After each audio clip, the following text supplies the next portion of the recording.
So time check Idol Mark, alas 11. 11. Palagay mo sir, positive yan. Hindi na. Ganda ng mga pusa Bengal yan sir, no? Ganda ko kigit.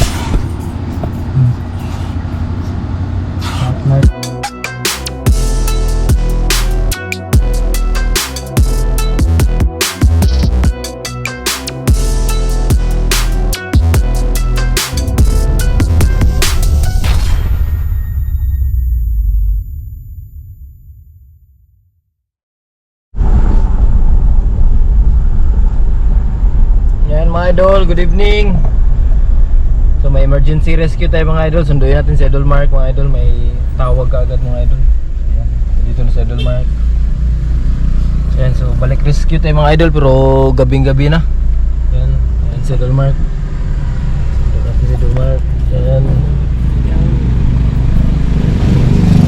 Sa barangay. Ayan si Idol Mark. Ayan, gabing-gabi na mga idol. May tawag tayo sa Bago Galiera mga idol.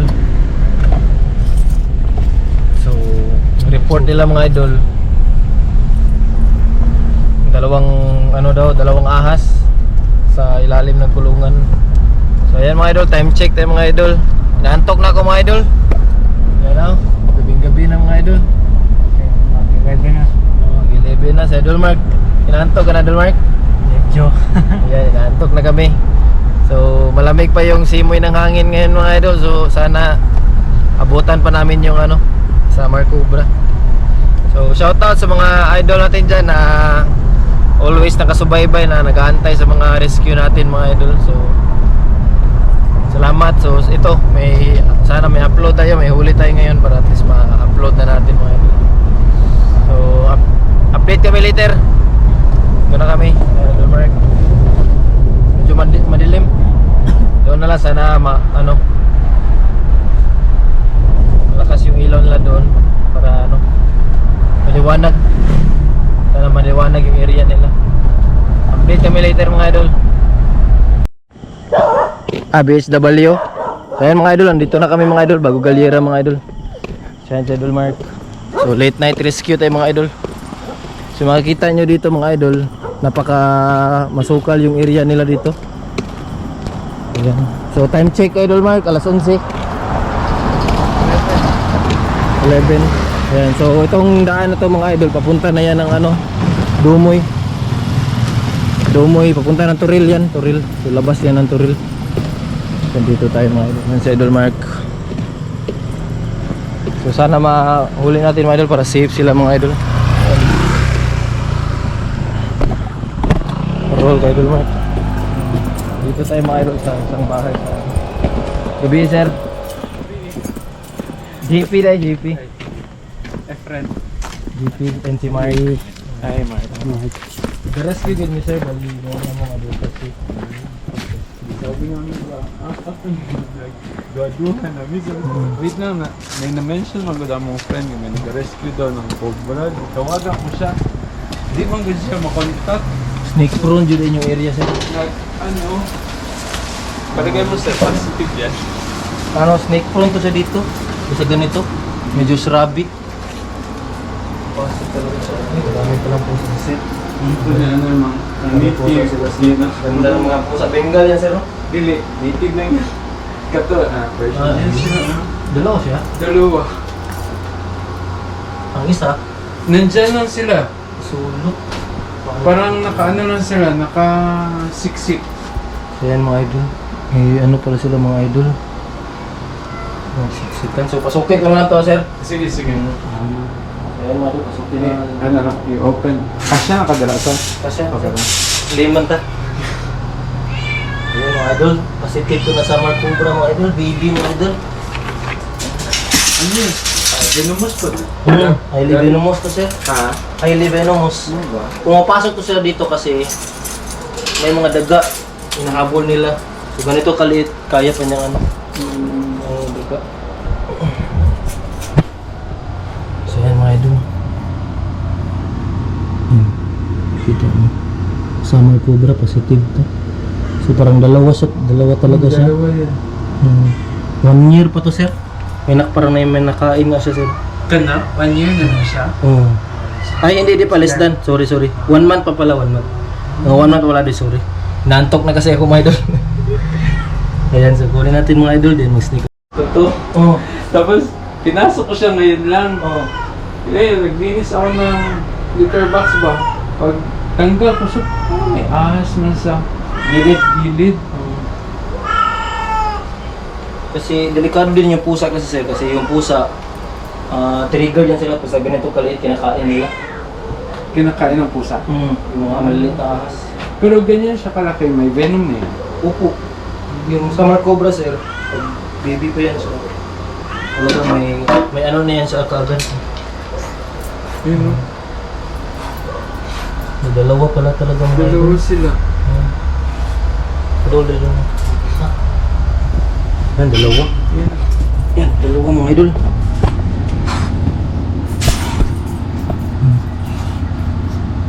Partners in crime. Partners in crime talaga. Makan mo doon, Mark. Dito ka doon, Mark. Dito ka lang, ano? Doon sa quiet. Yung mga idol. Ganito kaliit, sir. Pwede na to siyang maka-envenomate. Yung mga idol. Pero hindi pa yan siya ganito yan mga idol. Hindi pa yan siya ganito parang marunong, hindi man defensive. Yung ahas sa atin sir, defensive yun. Hindi pa siya ganun marunong manuklaw. Kasi maliit pa yan mga idol, kita yung dalawa. Yan. So baby, bagong hatch to sir. Oo ba? May bahay to siya dito sa may Pero pag ganyan, sir, mga ilan yan ang itlog na ganyan? Usually, yung summer cobra natin sir, kayang mag-hatch yan ng 20 to 30 eggs. Pero may mga kasama pa siguro yun, no? Oo, pero hindi sila nagkukumpulan sir, na ano lang talaga to dito. Nasaag? Oo. Kasi itong maliliit sir, hindi pa to sila marunong magtago talaga. So, na ano lang to sila, napapadpad lang sila sa mga ano. Yung nag-ano din ako kasi parang makinis pa yung ulo. So yan mga idol.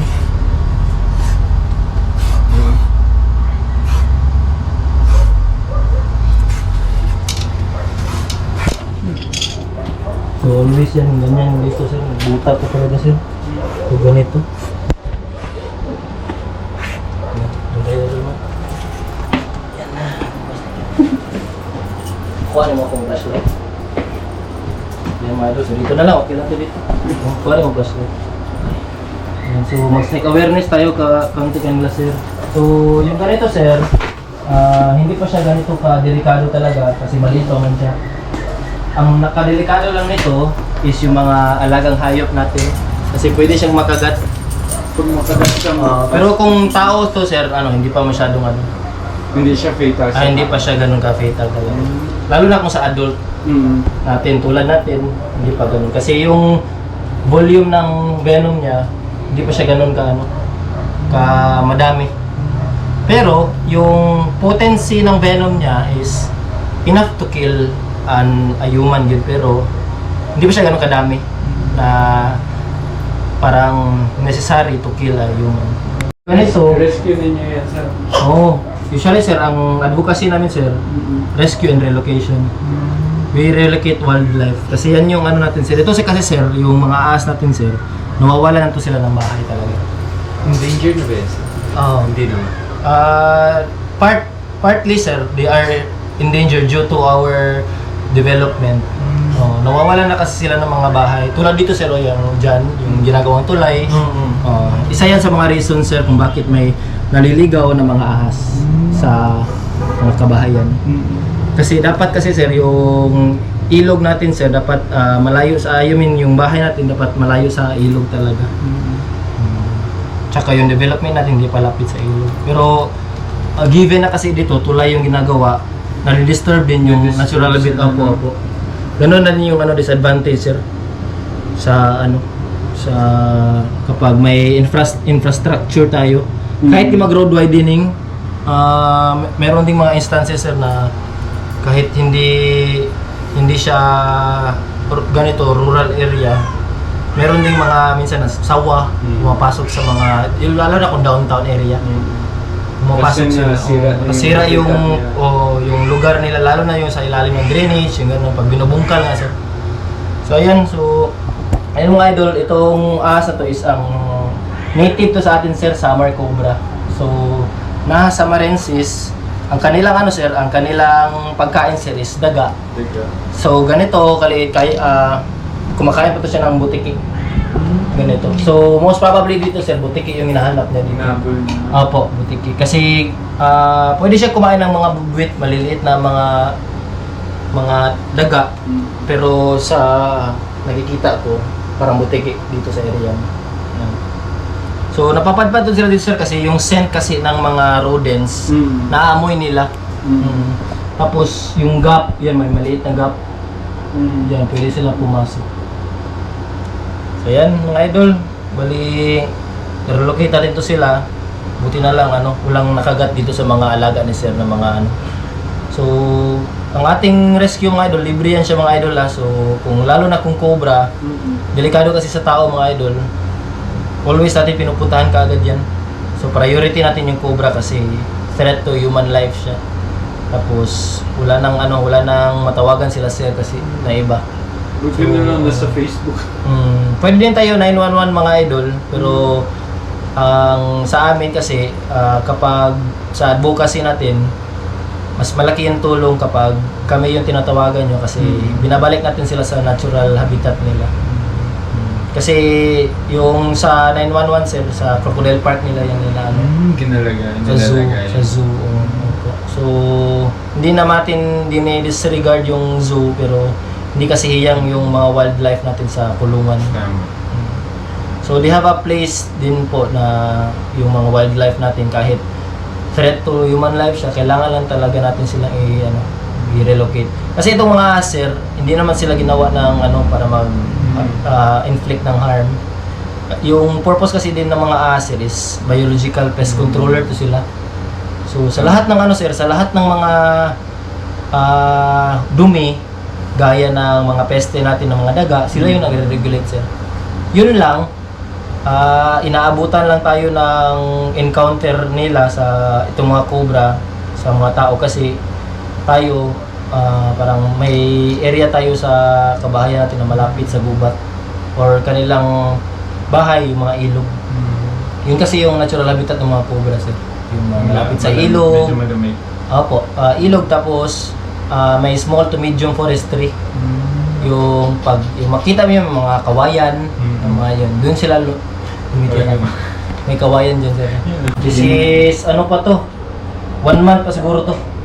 1 month pa to. So bagong pisa pa to mga idol. So hindi pa to siya ganun ka marunong kumagat sir. So yun lang, fortunate lang ganito yung pumasok kasi kung pang malaki baka delikado sa mga alaga mo. Ayan, pasok natin mga idol. Yan yung katsa natin Dolmar.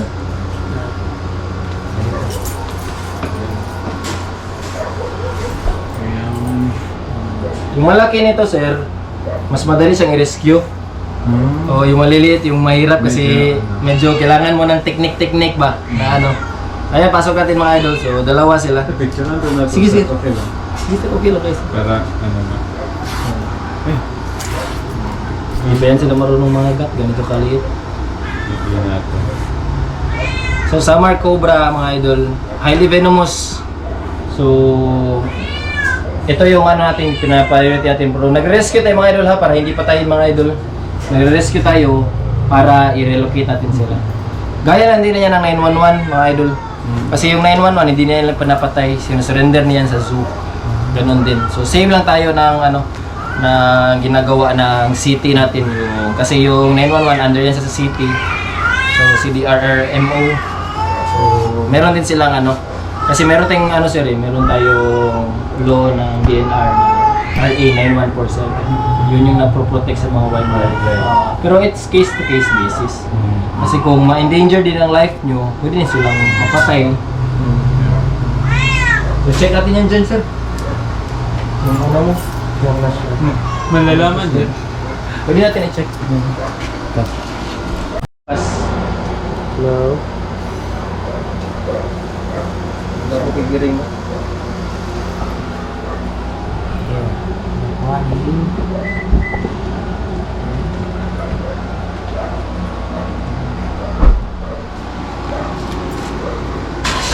Bili bisa niya Agi.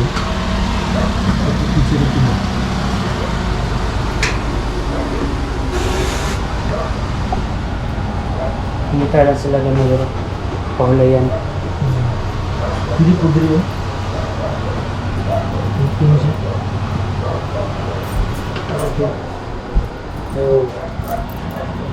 So may instances din mga idol yan. So pwede siya po galing dito.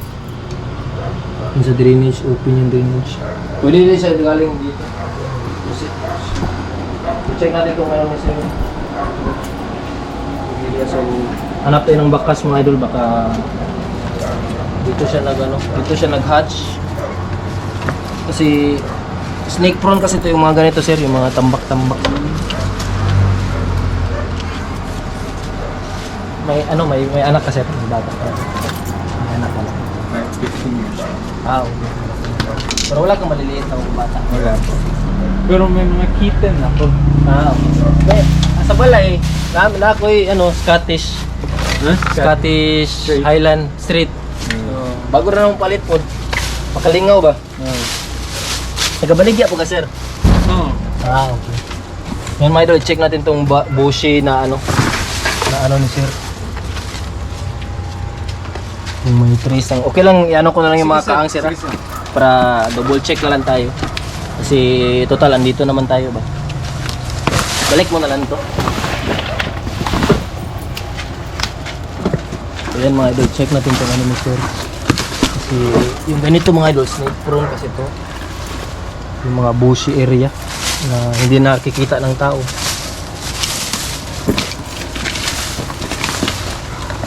Ano man sir, Japanese man na Yeah. Bamboo no? Yung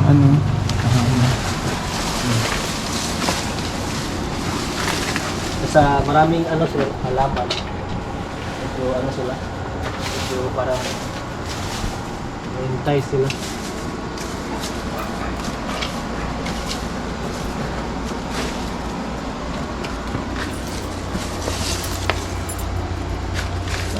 So yung mga ganito mga idol, always natin to i-check mga idol. Hindi na siya malapit sa bahay.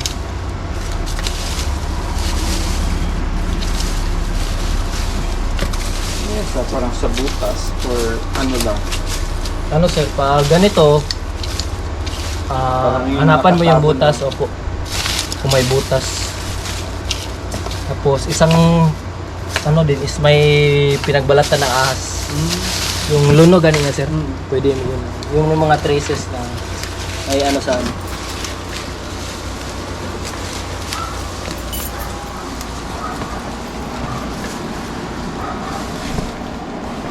wala may nagapabayad kay man po we do vlogs para to share snake awareness ang among yung purpose yun sir nga nag-rescue is snake awareness yun.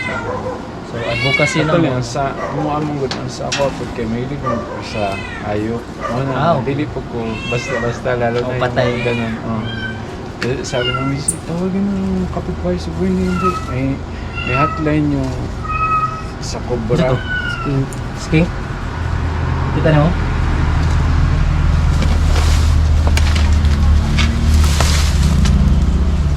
Sking siya. Ito yung isa din sa hinahabol ng Ito. narito. Puti. Ito. Ito. Itong smooth scale na skink. Yung skink sir, para siyang butiki ang kita mo. Parang tabili. Tabili skink. Butiki talaga yun. Butiki man house gecko man sir. Sa house gecko. Isa din yan sa mga hinahabol nila. Kasi sa may plants ka sir, you attract insects talaga. It's either insects, amphibians, or reptiles.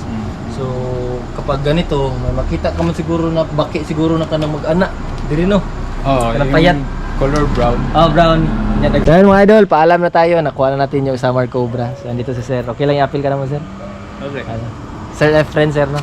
Sir Efren. So, dito tayo sa Barangay Bago Galiera. So, successful natin na relocate tong So, thank you tayo kay sir kasi hindi lahat ng mga idol natin napaparescue. Hindi lahat katulad ni Sir Efren na pinipili. Thank you din sa inyo. Kasi Thank you, usually kasi sir yung mga tumatawag or hindi tumatawag, pinipili na patayin lang. So swerte kami kapag katulad mo na tumatawag. Kaya kapag may tawag, walang oras-oras. tubagon din namo. Yan mga idol, pag may tawag talaga idol kahit anong oras pwede natin yan. Salamat kay Sir Efren ulit. Thank you po. Yan. Idol Mark. So na-rescue mga idol, update kami. So relocate lang natin tong mga baby na Summer Cobra. Newly hatch. Ayan mga idol, pauwi na tayo mga idol. Ayan si Idol Mark. So napuyat si Idol Mark. Pero okay lang kasi rescue natin yung yung baby Summer Cobra.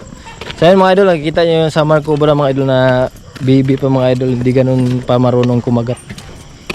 So kailangan pa din sila ng rescue kahit kahit maliit pa sila, hindi natin sila kailangan patayin. Lalo na kung malaki, tawag lang na rescue kasi delikado. So ayan, binabi na kami ng Idol Mark. Dito tayo sa Bago Galera. Ayan.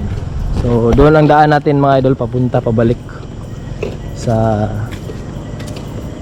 bahay, pauwi. So time check Idol Mark, anong oras Idol Mark? 11:43. Ayan mga idol, 11:43 na pala mga idol. So midnight, ating gabi na. So at least may rescue tayo mga idol. Nasi mususi Idol Mark, no? Pack up na kami na Idol Mark. So yan mga idol, makikita nyo mga idol, hindi kailangan patayin yung ahas. So salamat kay Sir Efren. So yan mga idol, so yan makikita nyo mga idol na hindi kailangan patayin yung ahas mga idol. So saludo tayo kay Sir Efren, katulad ng Sir Efren kasi pinili niya na tawagan tayo. Hindi niya, kasi kung sa iba yun mga idol, pwede nyo mang patayin yung kagad kasi maliit, di ba? Tapos nag-stick lang siya doon sa isang posisyon, sa isang lugar. Pwede natin yung mga idol. So Sir Efren pinili niya na hindi patayin yung ahas mga idol. So saludo tayo kay Sir Efren dito sa Bago Galera. So sana sa ibang mga idol natin dyan, tawag lang po kasi libre yung rescue natin. So yan, pauwi na kami na Idol Mark. Shoutout Idol Mark. Yan, bago ang lahat, thank you. And maraming salamat sa mga sumusuporta. Thank you kay Sir Efren sa pagtawag at sa hindi niya pagpatay sa mga cobra nga na-rescue natin. So ayun, kahit gabihin, hanggat kaya natin napuntahan, pupuntahan namin. So huwag kayong mahiya idol, libre yung rescue natin kasama si Idol GP. So yun, shoutout sa mga Sama mo. sama ko Responder. sa responder sa Barangay Anggalan. Sana ipatuloy pa rin natin yung pagsiservisyo kahit walang kapalit, at least may natulungan tayo. So ayan, so congrats pala natin sa Idol Mark kasi nakapasa sila doon sa fire, no?